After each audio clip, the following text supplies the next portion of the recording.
చింతల శ్రీ అనే వ్యక్తి మీద, దళిత యువకుడి మీద తన భూమిని లాగేసుకున్నాడని అధికారులకు ఫిర్యాదు చేస్తే అతన్ని కూడా చంపేశారని కూటమి నాయకులు.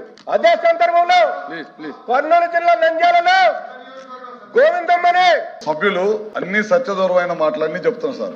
వ్యక్తిగత కారణాలతో ఇద్దరి మధ్య జరిగిన తగాదాలు, అవి దారి తీసిన సంఘటనలో ఎవరు చనిపోతారా పరిగెత్తుకుంటా, మీకేం పని లేదు, రెండో పని లేదు. మీకేం పని అంటే ఒకటే ఒక పని, బెంగళూరులో ఉంటాం, ఎవరన్నా చనిపోతే దానికి పార్టీ రంగు పోయటం, పరిగెత్తుకుంటా రావటం, వాళ్ళు మీ పార్టీ కార్యకర్తలకు వేయటం, ఎదురు వాళ్ళు మా పార్టీ కార్యకర్తలు అని చెప్పి రుద్ది మమ్మల్ని బస్సు పట్టించే కార్యక్రమాలు చేయడం తప్పక మీకు రెండో పని తప్పగా ఈ రాష్ట్రంలో రెండో పని లేదు.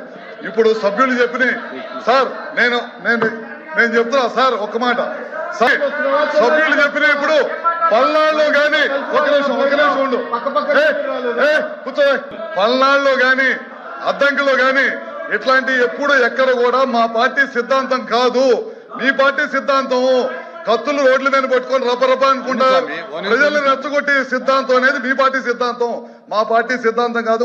మా ముఖ్యమంత్రి గారు ఆ విధమైన సంస్కృతి సంప్రదాయాలు మా పార్టీలో లేవు, అది మీ పార్టీతోటే వచ్చినవి. ఇవన్నీ కూడా విత్డ్రా చేయండి. అవన్నీ కూడా నిందలు, అవన్నీ కూడా ప్రూవ్ కాలేదు. ఎక్కడో ఇద్దరి మధ్య దోషాలు జరిగి మర్డర్కి దారి తీస్తే అవన్నీ కూడా మా పార్టీకి అంటగచ్చటం అనేది కూడా ఇది మంచి పద్ధతి కాదు. అవన్నీ ఇమీడియట్ గా విత్డ్రా చేయాలని కోరుకుంటా ఉన్నా.